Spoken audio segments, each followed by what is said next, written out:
They told me there wouldn't be enough space. Those exact words.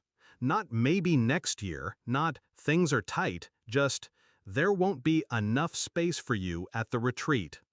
And then 9 hours later, I counted 66 people in that cabin. All my siblings, their spouses, their children, friends, even in-laws who'd only been around for a year or two. But not me. I didn't shout, I didn't argue, I let the words sink into my chest like knives. And then I smiled, because deep down I already knew.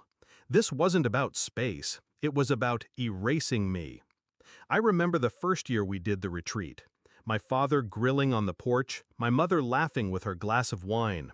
I was 13, eager, loyal, stupidly proud to belong.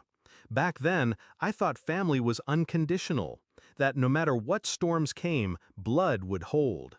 But blood doesn't hold, it spills. The first cuts were subtle, vacations planned without me, group photos where my name was an afterthought, phone calls never returned.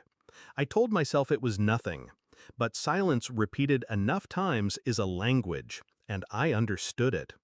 By the time my mother told me there isn't space, I already knew my place in their story, the disposable child. The cabin was booked for 3 nights. I didn't have an invitation, but I had something else, knowledge. 9 hours after her call, I pulled up outside the retreat. I parked where the trees swallowed my car, hidden. Through the windows I saw them, laughter, glasses clinking, kids running barefoot on the porch. They had made me invisible. But invisibility is powerful. It gives you freedom to move unseen. I slipped inside with the spare key my father once gave me, just in case.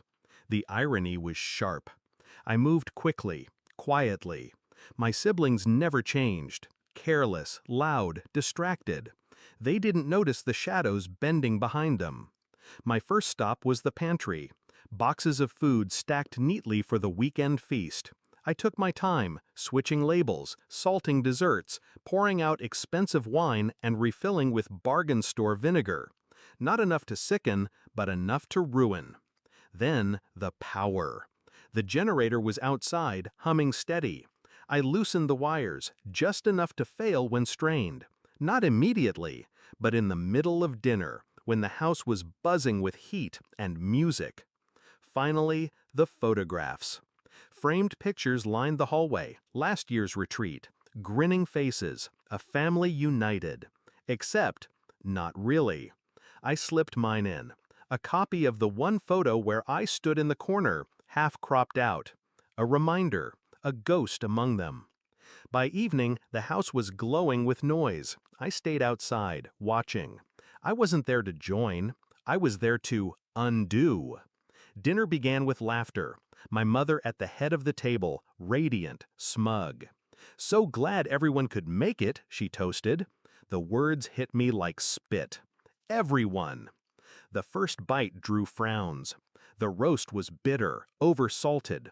The dessert cloying with vinegar aftertaste. Wine spit back into glasses, a symphony of ruined mouths. Confusion spread, irritation thickening like smoke. And then, right on cue, the lights died. The generator groaned, sputtered, silence swallowing the room. Children cried, adults cursed. Chaos.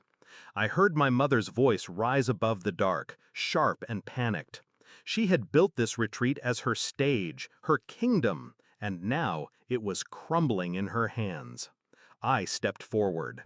Not inside the cabin, just close enough for the porch light, the emergency lamp, to catch me when the door flung open.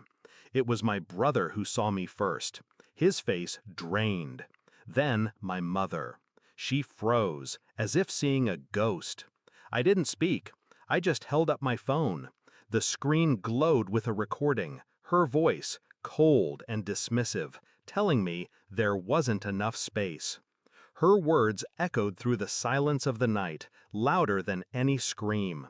The family stared, 66 witnesses. Some turned to her in confusion, others in disgust. The truth was undeniable. She had carved me out of their lives, And now the knife was in her hand for all to see. She stammered, reaching for excuses, but no one moved to defend her, not even my father. He looked down at his plate, shame thick on his face. The retreat was broken, the laughter dead. My mother's kingdom had collapsed in seconds. I didn't wait for her screams to start. I turned, walked back into the woods, the night swallowing me whole. Later, people would call, text, some with apologies, some with silence. It didn't matter. I wasn't looking for their voices anymore. I had already taken back mine. They told me there wasn't enough space for me, and I proved them right. Because now, there isn't enough space in their memories, their photos, their precious traditions, without me standing in the shadows of it all. I don't need their retreat. I don't need their table. I built something stronger. I built silence that screams.